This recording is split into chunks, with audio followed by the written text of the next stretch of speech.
Hello and welcome to the World Soccer Podcast, your weekly dose of talking about watching soccer on TV, online and apps. Coming up on episode 28 of the World Soccer Talk podcast, we discuss how Liga MX continues to dominate the soccer TV ratings in the USA, what changes NBC should consider for their Premier League coverage next season, as well as all of the latest news and analysis of soccer TV coverage, and the questions and feedback from you, the listeners. My name is Christopher Harris, aka The Gaffer, and I'm joined here by Kartik Krishnaiyer. Kartik, how are you, sir? I'm doing quite well. How about you? I'm doing great. I'm actually just got back. Well, actually, I'm still not back home yet, so I'll be home in the next few days. But I spent the past about 7 days in Wales and England to go back to visit family. Had a great time, really, really good time. Unfortunately, there was the bombing in Manchester on Sunday night, Monday morning. So that was very, it was sad news overall, just shocking news, really. But I'm glad to be back, and I didn't watch any soccer. That's the thing, though, too. I actually went on Sunday. I was there for the Sunday, not too far from Swansea, actually, on that Sunday. And for the final game of the season, but I was at a christening that day, so my schedule just did not fit with any soccer, and I actually didn't get to watch any of it on television either. I saw a few minutes of the Europa League final, but nevertheless, it was good to get away and recharge the batteries and visit the UK and kind of catch up with family. But Kartik, so let's jump in then to. It's been a big week in terms of lots of football on television. I didn't see any of it, but you did. So what have you been watching this past week? Well, I mean, we're coming off, we're recording this Friday morning, which is a day later than we normally recorded, and that gave us the opportunity to watch the Tigres Chivas first leg of the Liga MX final last night, and what a match. Chivas, the ratings for this are going to be enormous because this is Chivas' first final in the first time they've been to a final in 20 seasons, and they are one of the two real giants as far as popularity, as far as Mexican clubs, for those who don't follow that league closely.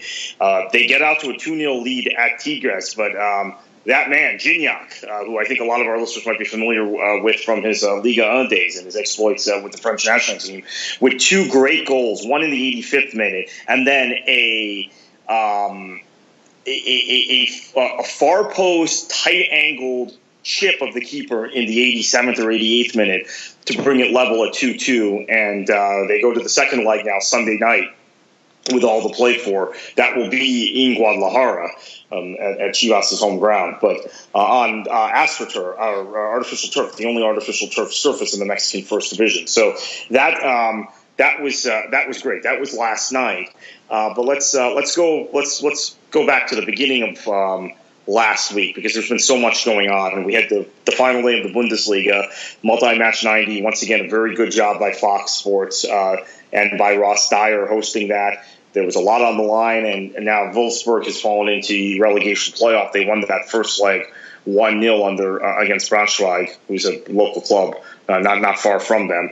But they have a second leg to negotiate. But Hamburg's escape, great escape the last couple of weeks. The stoppage time goal, which everyone saw in multi-match 90 the previous week, and then the escape with the win that day. Leverkusen won. Augsburg got the results they needed, so Wolfsburg fell to 16th and into the relegation playoff. Let's not forget, just a year ago, Wolfsburg made the knockout stages of the Champions League, getting through a group that included Manchester United, who fell to the Europa League. So big fall for them. Really good presentation once again for Fox on multi-match 90, the final day of the Bundesliga season. I'm not quite sure how they're doing this, because obviously they get the feeds from Sky Germany, and those the commentary is in German. So I think what they're doing is they're stripping the commentary off of the feed, or they're getting a raw feed from the stadium and having Ross Dyer narrate over, unless it's a game that's on BT and it's being called by Derek Ray, or it's their own Fox game, which John Strong is calling. So, or whoever, Keith Kostick and John Strong. So that was the final day of the Bundesliga season. Was up early the next morning to watch England and Argentina in the U20 tournament, and great result for England. They played long ball under Paul Simpson. Against the run of play, they won 3-0. And that's the FIFA U20 World Cup, by the way, which is going on in South Korea right now. Goals from Dominic Calvert-Lewin. He got the first goal completely against the run of play. And then Adam Armstrong, who I think forever now we thought was going to develop into a capable player for Newcastle. And the third goal was from the spot, and I am blanking out on who got that. But good result there, and it's great Fox is showing us all these teams on FS1 and FS2. So that's fantastic. The Prem final day was a bit anticlimactic. There wasn't a whole lot to get excited about. There was some suspense early on, right, when Liverpool couldn't break through against Borough, yeah. Right? And there was a questionable non-call on what could have been a penalty. But after that, it just was very according to form. NBC did a very good job, I think, with the goal zone, 2.5-hour goal zone, another which was simulcast on NBC itself. Donald Trump was giving a speech in Saudi Arabia, which was unfortunate for those who wanted to watch Spurs on MSNBC. About 60 minutes of the Spurs Hull game got preempted, and that was too bad because by the time they got to the game, I think the score was 4 or 5-1 in favor of Spurs, and they ended up winning 7-1. But pretty good from NBC. We'll talk more about NBC later in the show.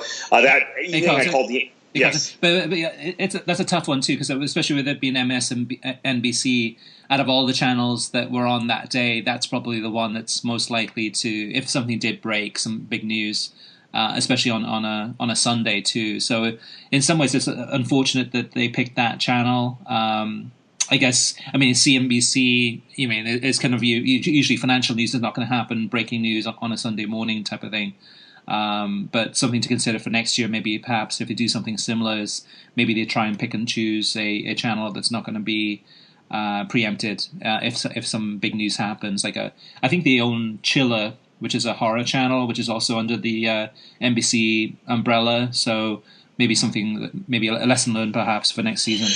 Yeah, or you bump the least significant game to MSNBC, because the thing is, and I think we talked about this. I don't know if we've ever talked about this on there, but I've talked about it privately with so many people, including with a prominent UK-based journalist who I talked to from London the other day, after this happened, about the passion of Spurs fans in the United States, and that there are more Manchester United fans than Spurs fans, or Arsenal fans than Spurs fans, but it seems to volume the intensity of Spurs fans is greater than just about any supporter space in the U.S. So that's absolutely the wrong team to have in a preempted match for MSNBC, for NBC and MSNBC. So I think that's a lesson learned.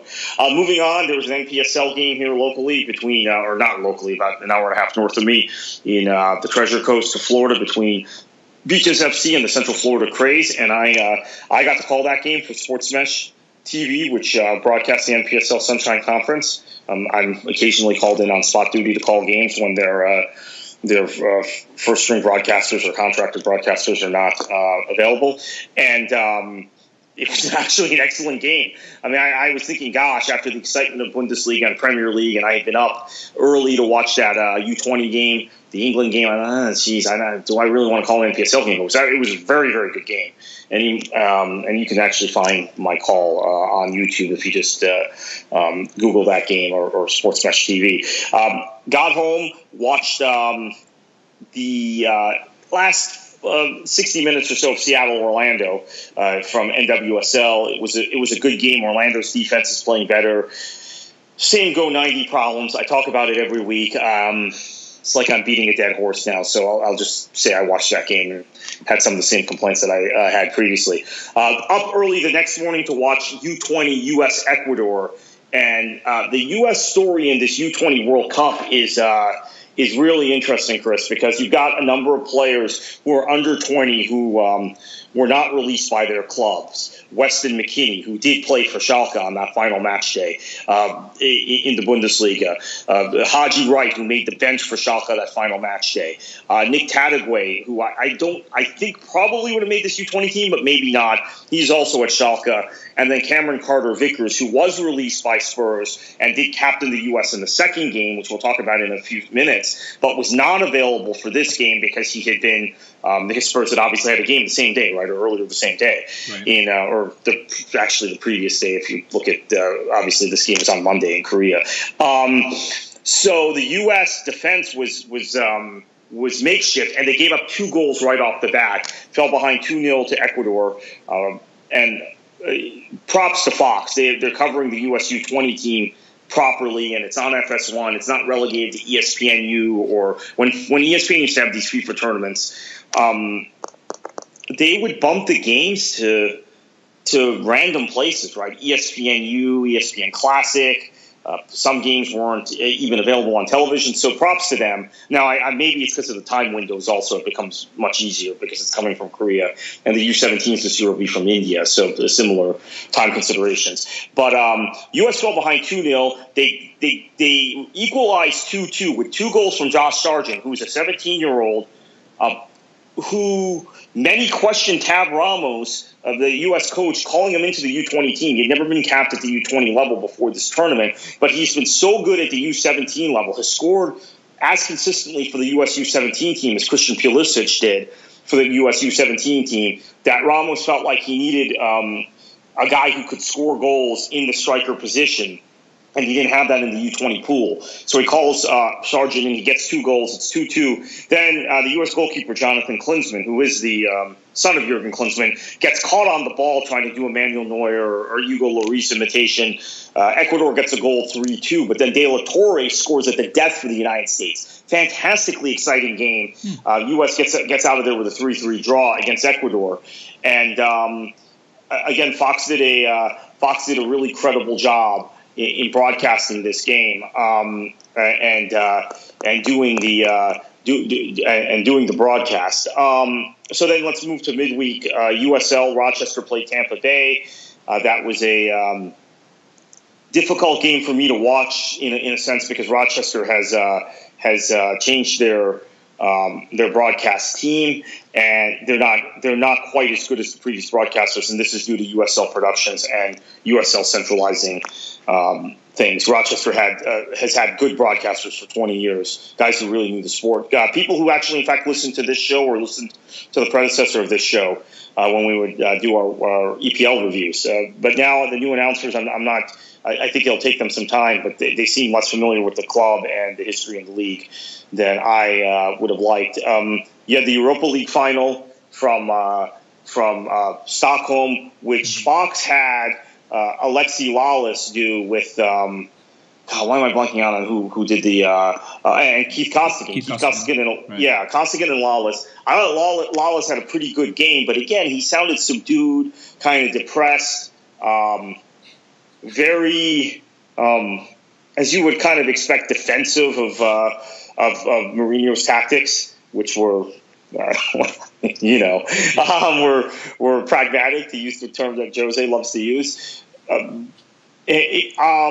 The studio show was pretty good, and I felt like Fox obviously didn't want to overdo it with John Strong, who I believe calls the FA Cup final this weekend, and then the Champions League final the following weekend, then goes to Russia, probably for Confederations Cup. I'm not sure. We'll have some more details on that in the near future. But so with that, Kartik, I was I got a couple of texts from some of my friends, and they were saying about because actually at the Europa League final, I was in London. I think I was out to dinner with my family, so didn't catch the game until the very, very end. But during dinner, I got a couple of texts from friends just saying that they just could not stand Alexi Lalas and just his basically very negative or very dour kind of commentary style, and just it did not like it at all. I mean, they were enjoying the game. The game was very negative, though. In defense of Lalas, right. He sounded depressed, but I think. Look, Mourinho has this effect, and maybe Lalas should be more prepared and more professional about it, but the game was very boring. The game was terrible. Yeah. Once United got that goal, I don't know how. But it's difficult. Yeah, and really, that's what I expected too. This Ajax team, and I've been raving about this Ajax team for the last several podcasts. Such an attacking, beautifully creative team, and just so exciting to watch. One of my most favorite teams I've been watching in the last 6 months. But I knew against United, in terms of coming up against a very organised, more defensively minded, but very compact a team that plays very intelligently in terms of knowing when to break, knowing when to counter, but just trying to control games and control teams, that Ajax would have a very difficult time beating this side. And especially with Pogba's goal, which was really a deflection. I mean, that really shouldn't have been credited to him, but he got it. It should have been an own goal.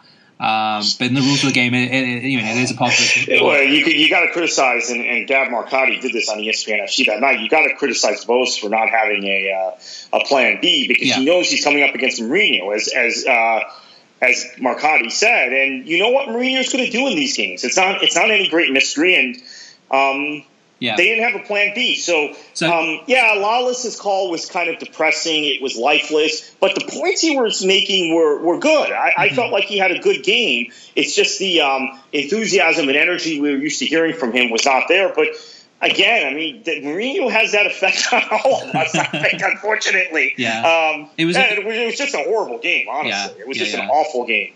And it wasn't a match befitting of a final, but that's what happens when you get Mourinho in these situations, when he has, especially when he has put everything on the line on one game. It's not like United was pushing hard in the league. It's not like United was really focused on anything else these last 3 months other than this competition. Mm-hmm. So unfortunately was the net effect of it. Yeah, for the neutral, not the best game to watch by far. But for the Man United supporter, all they wanted to do is win it. They've won it, so a huge celebration there. It was interesting, Kartik, because when I did get back to my cousin's house in London, and the game had just finished.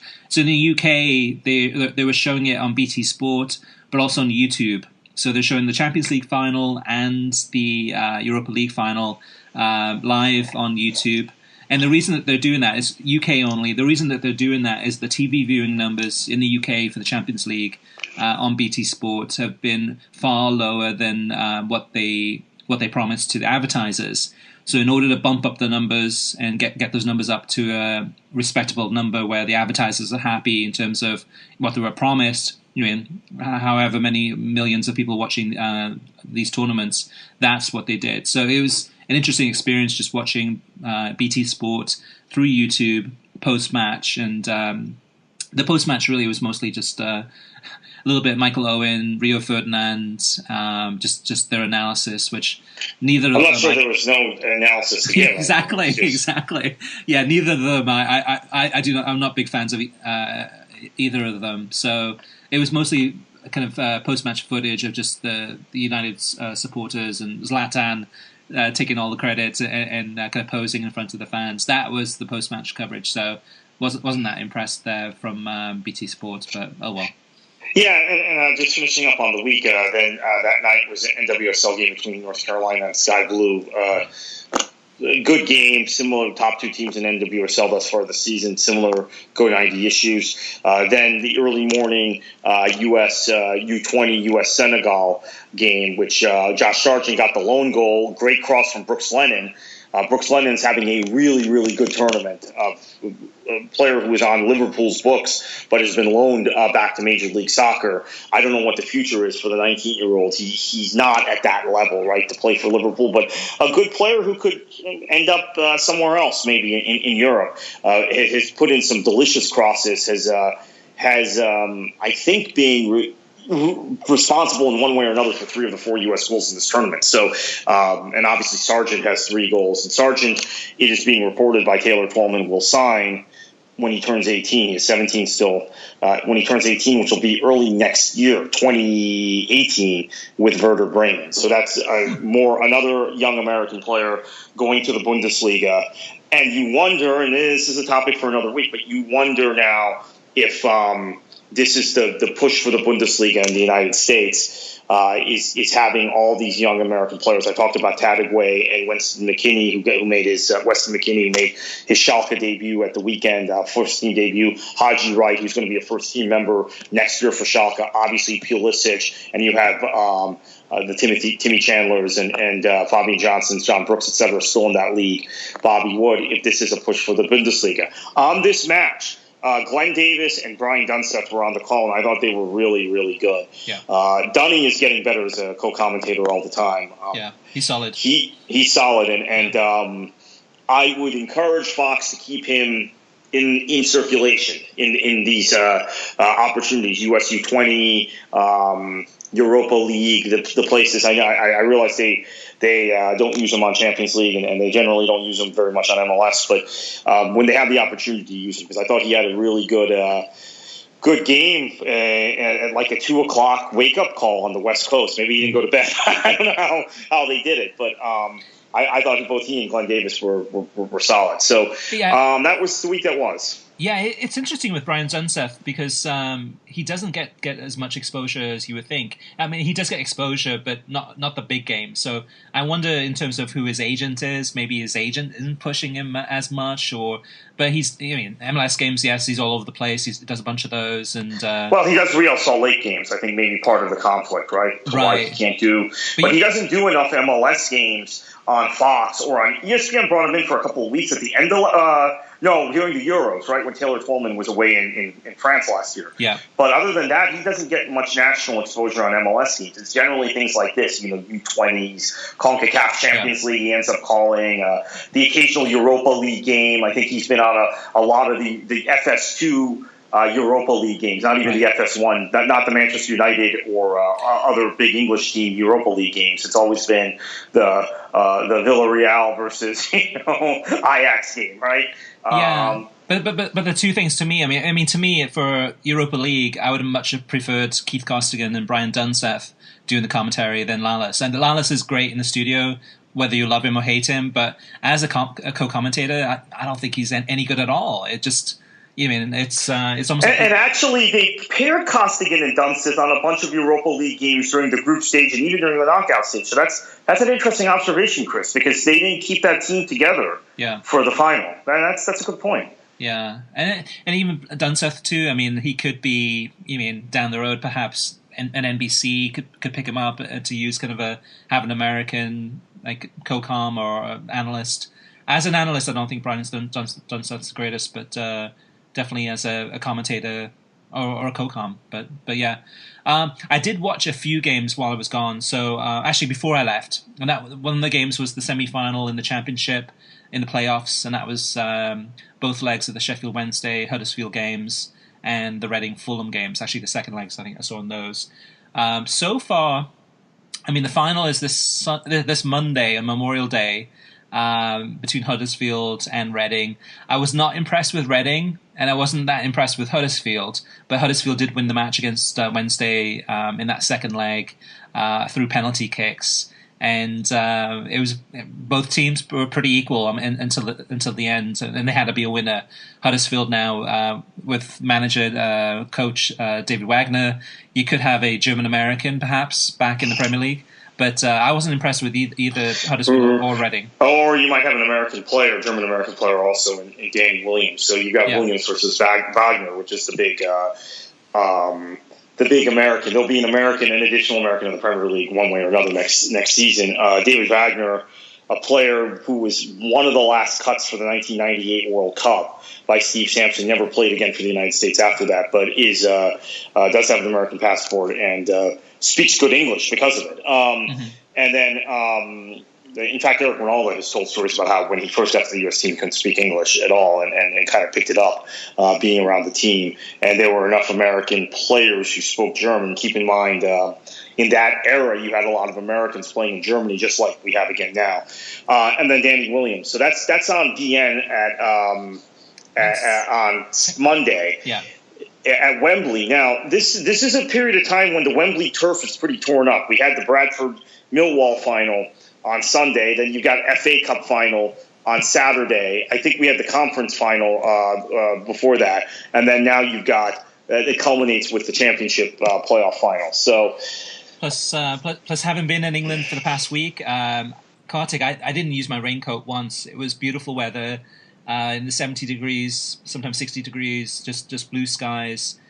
Summertime has arrived in England, so that turf might be a bit on the dry side, perhaps. But of course, boy. knowing London, it could be raining all weekend, but it's going to be a big match. I'm looking forward to it. I'm just haven't been impressed so far with the level, the playing level, but perhaps maybe in the final on Monday, it'll kind of go up a few bars and impress me more. But something I did watch these last few weeks, I did want to mention that if any listeners are kind of looking for things to kind of watch, especially with no Premier League matches on now too, as well as La Liga season ending, etc.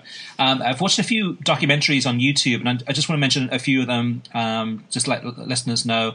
The first one is called Two Hearts, One Soul, and it's a 10-minute documentary about the relationship between Notts County and Juventus, and it's a 114-year history between both clubs. So what happens is every season, Notts County fans travel to Italy to watch a Juve game, and vice versa. Juve fans travel to Nottingham to watch Notts County play.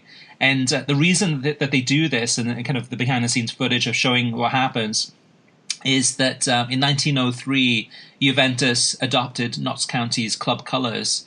So the strip that the famous black and white stripes, that's actually from Notts County. That's where they got the inspiration for that design. So that both clubs have kept a close interest among the supporters groups through all these years, and that was interesting.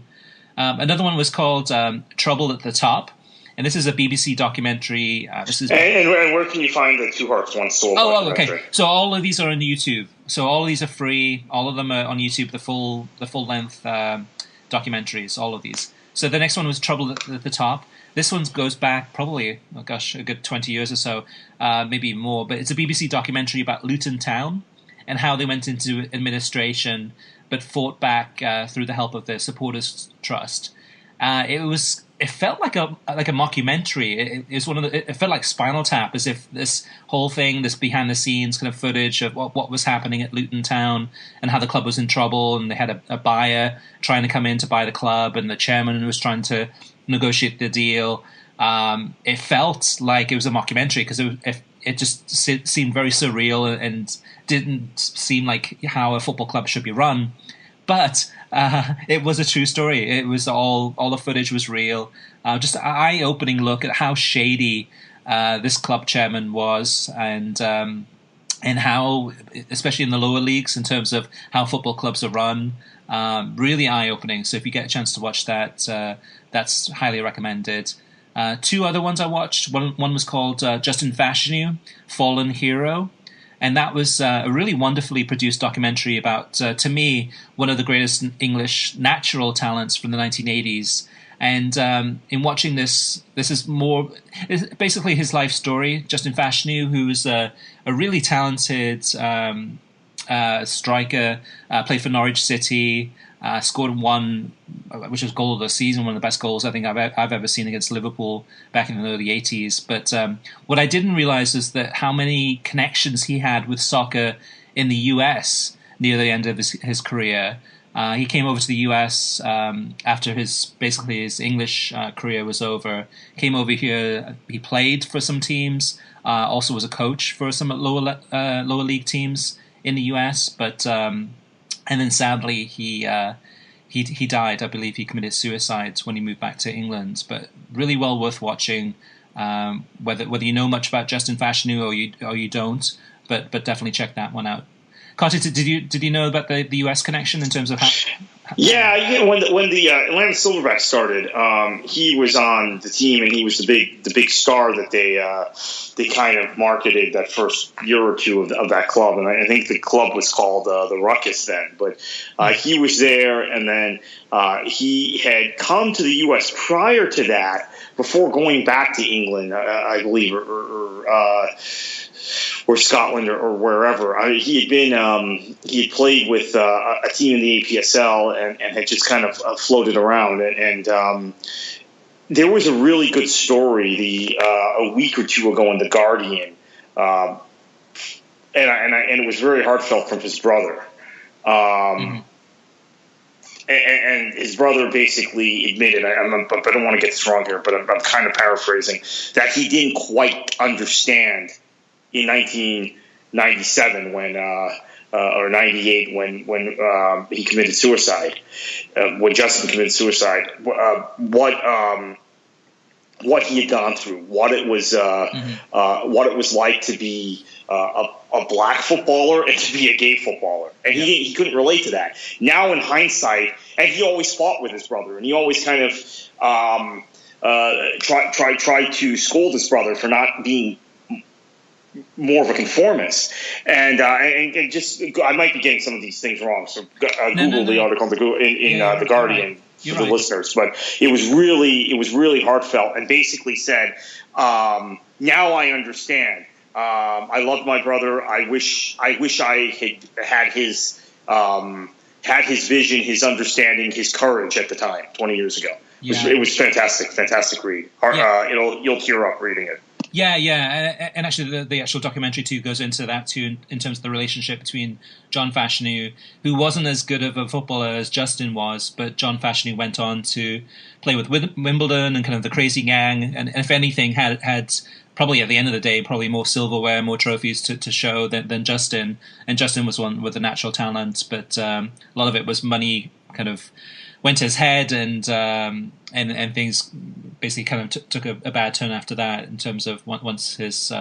playing career, once he started after the peak and wasn't getting the goals.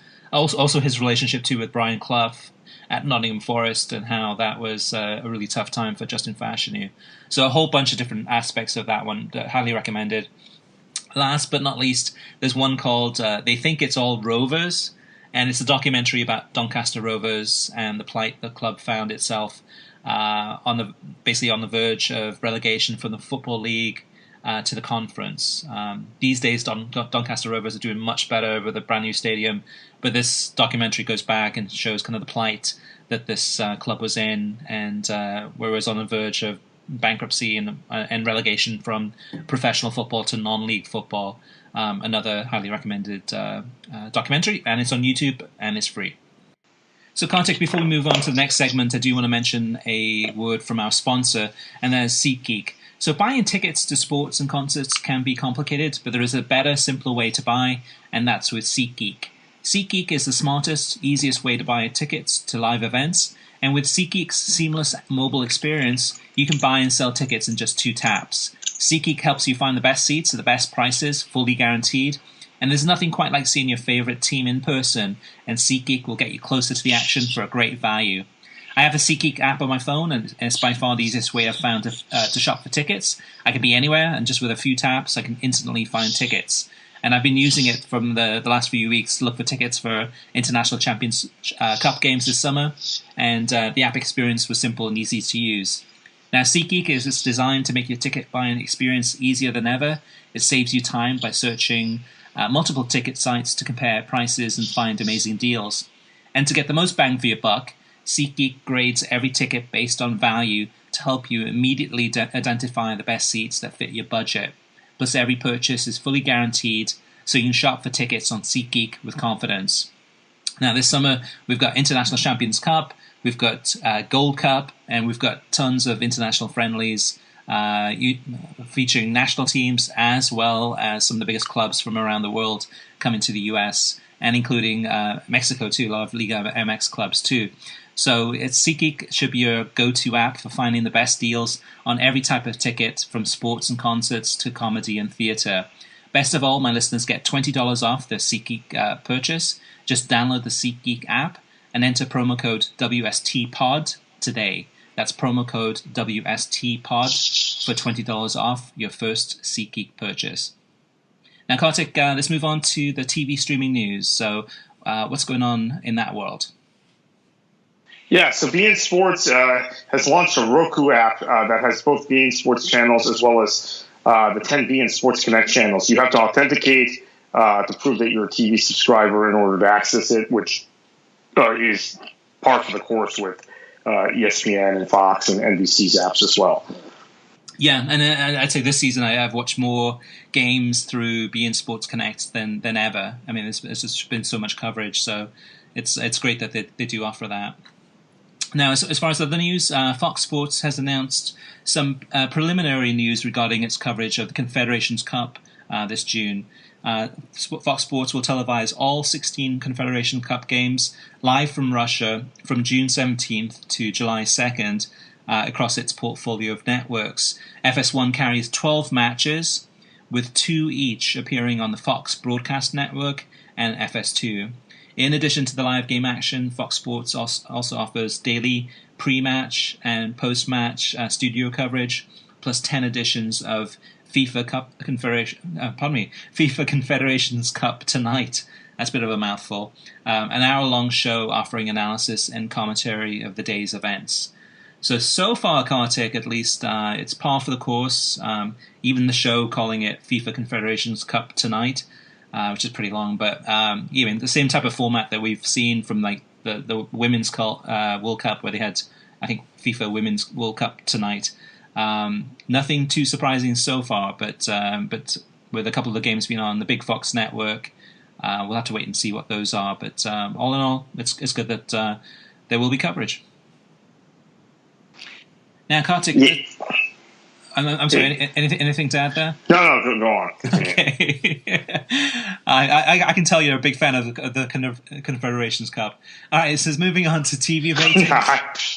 I mean, I guess I'll watch some of the tournament, but I'm just not. I've never been too thrilled with this whole the emphasis on this tournament. Even when the U.S. made the run to the finals in 2009, it's largely a throwaway event. Yeah, it's good for me. At least it's good to have on the background, and then I'll watch probably most of the matches, if not all of the matches. And who knows? Maybe it'll be better than we think. Maybe it'll be more entertaining, but we'll have to wait and see.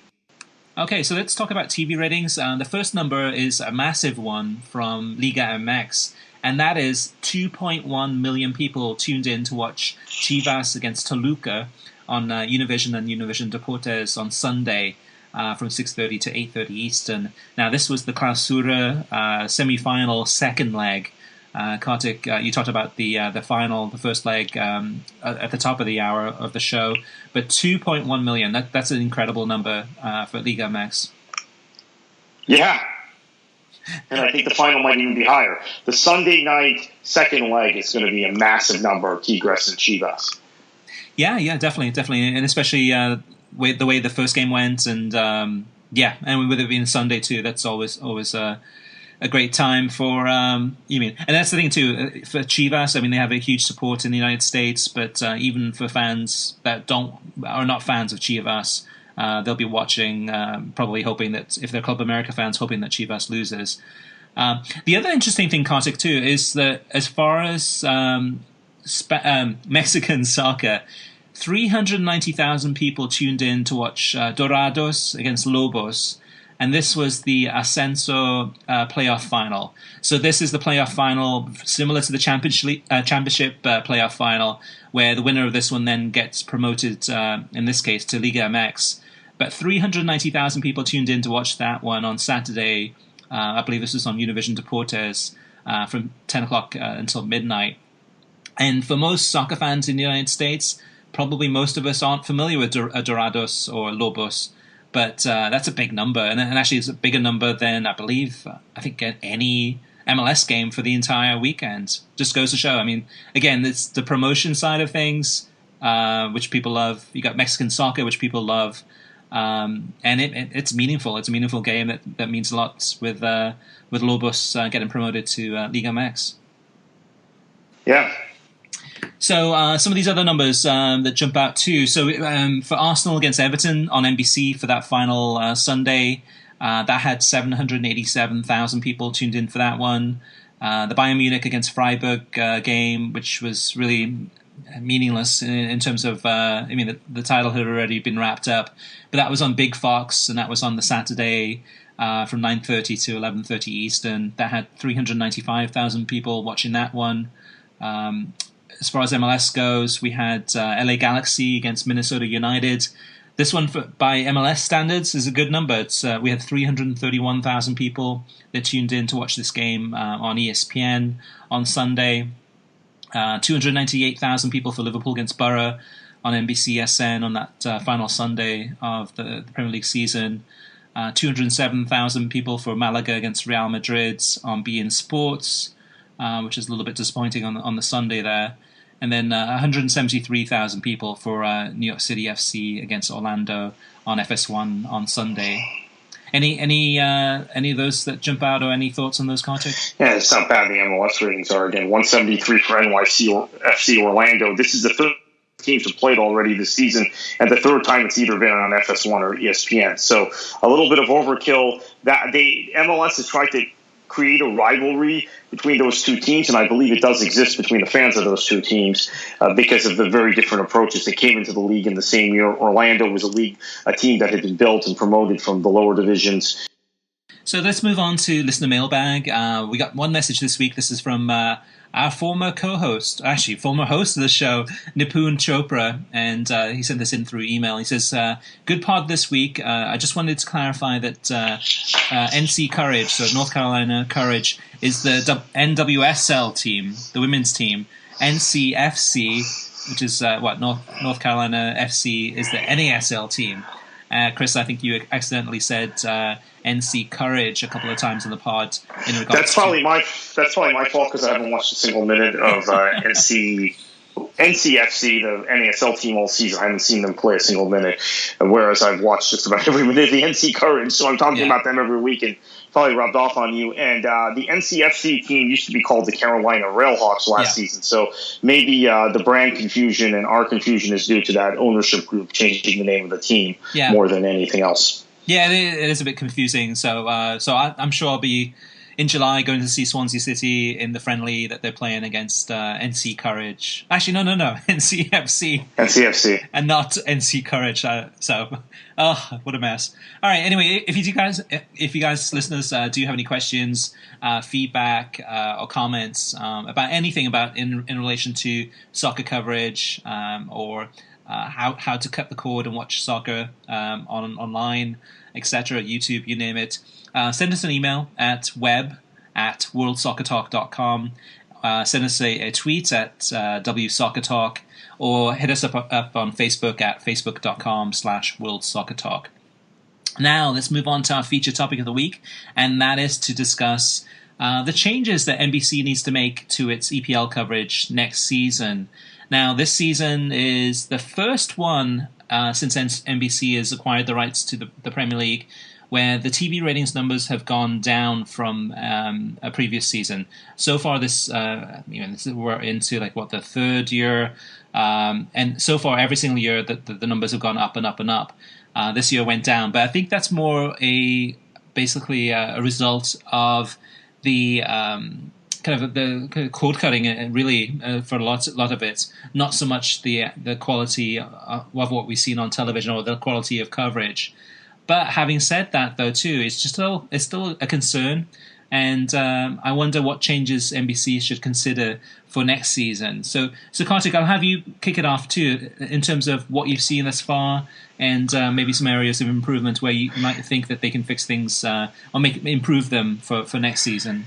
Yeah, I think that obviously we've been pretty spoiled by NBC's coverage, and it's been very good, and they've fallen into a routine. But I think maybe there's a need, just like there is with a club at some point, even when a club is winning titles, to freshen things up, to maybe add some new features. I think one thing that could be very helpful is to have some sort of midweek bumper programming that keeps, when they're not midweek matches, that keeps a conversation about the Premier League alive, and is a destination for people who are fans of the league to get excited about the matches coming up that weekend, or the context of what's going on in the league.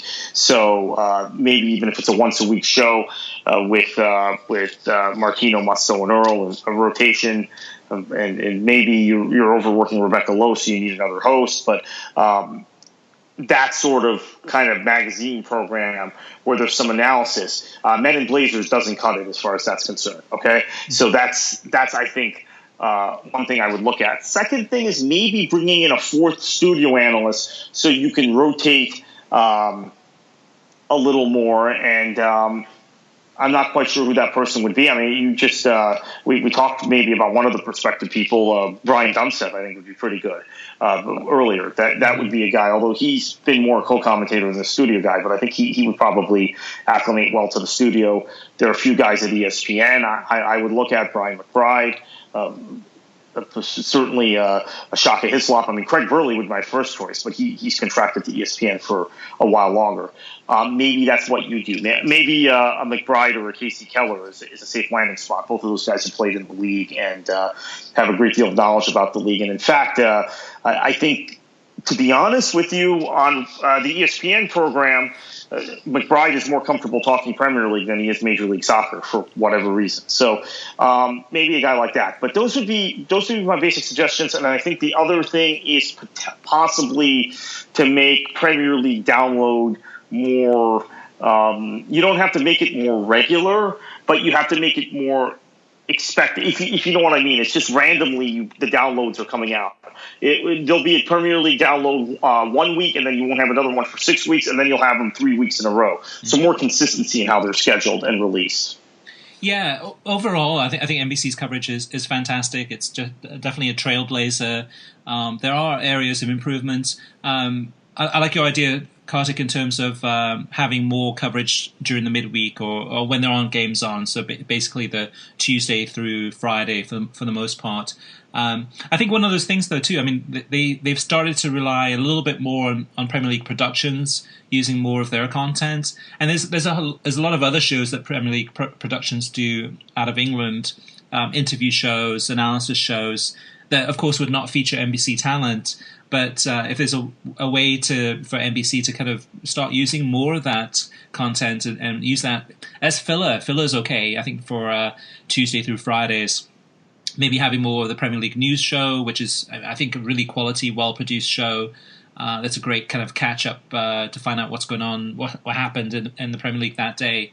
And as you know, Kartik, and I know too, that's the thing with the Premier League too. It doesn't stop when the season's over, and it doesn't start up again when the season kicks off.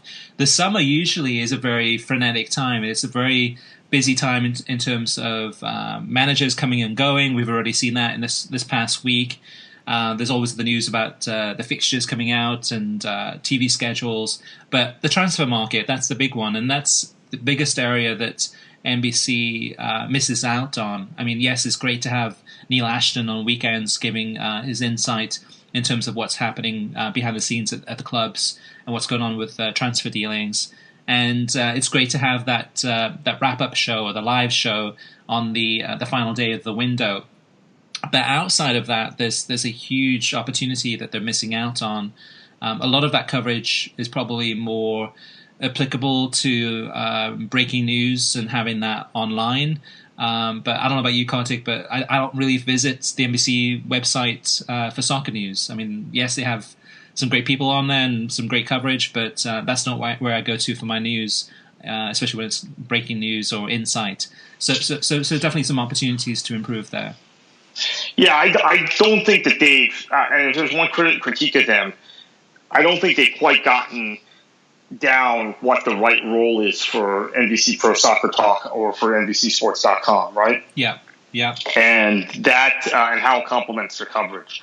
And they've had Joe Prince Wright, who's very talented, doing that for a number of years, but I don't for 4 years now. Yeah. I'm not quite sure they fit that into their coverage as seamlessly as you would like. Although I have to say that that's the same situation with Fox and FoxSoccer.com, where I don't think that fits seamlessly into what they're doing from a television perspective. Now, ESPN has somehow done a better job of it, and part of that is having a guy like Gab Marcotti as a feature, and Honigstein and Sid Lowe as kind of featured journalists who are also on the show regularly. Although those guys all write for other publications also, so that's. Although Marcotti has a lot on ESPNFC.com. He also, as we know, writes for everybody under the sun. Maybe the most in-demand English soccer journalist globally, and for good reason, because he's real good at this. But I don't think that they've quite gotten it down. Yeah. The relationship between web and television, and even the relationship between the show called Premier League Download and how you access that online. Yeah, definitely. The website's clunky. Listeners know anytime you go to the site and you want to watch some videos, whether it's highlights or perhaps maybe you missed some coverage of some of the games, or you want to watch the Premier League fantasy show. You have to watch an ad, pre-roll before every single thing. So if you want to hop from video to video, oftentimes you're watching the same ad over and over again. It's not a really good experience. I do know that Pierre Moussa, who's the head producer at NBC Sports and really one of the key people responsible for how great this coverage is that we do see on NBC from the Premier League, he has hired somebody on his team to be the point person that's going to help in terms of the handoff. So we've seen this season too, a little bit too, where Rebecca Lowe would tease a feature that's featured on the NBC website. To go check it, NBCSports.com, to check that out and read whatever the topic is.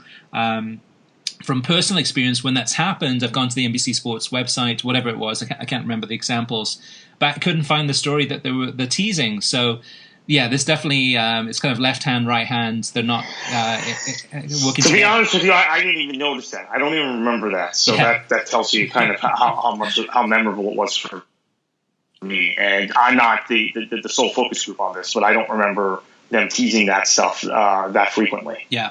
So just a few things from my point of view in terms of some things to improve. One is, I think at this point we need to reconsider, NBC should reconsider the whole idea of having Championship Sunday. Yes, it's great to have all those games across all those networks, but we've seen it now that it happens so infrequently that anything of real material must-see watching happens on that day.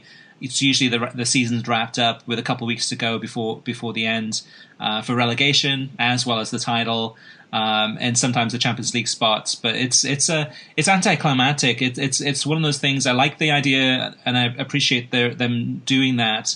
But even for us, Kartik, as being hardcore soccer fans, it's hard to get really kind of passionate about that final day.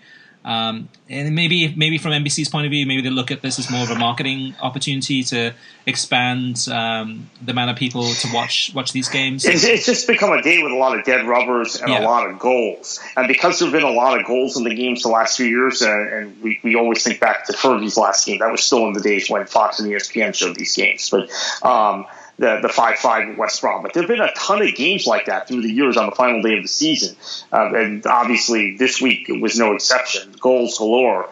That maybe it's also, perhaps because there are so many dead rubbers, an opportunity to show that soccer can be high scoring to a mass American audience that wouldn't normally be exposed to the sport. Mm-hmm.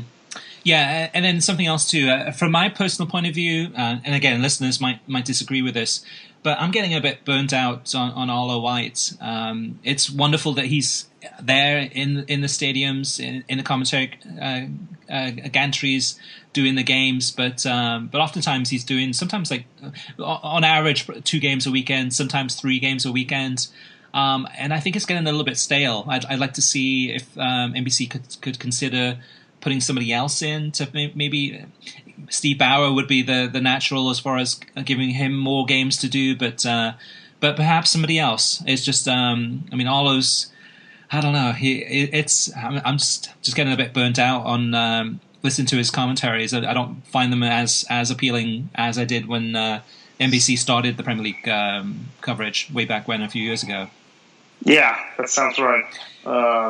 Unfortunately, and I think the thing with Arlo also is that he's very, he's just very, he's very busy in kind of his presentation style. So for a lot of people who prefer a British style of commentary, even though he has a British accent, he's not their cup of tea.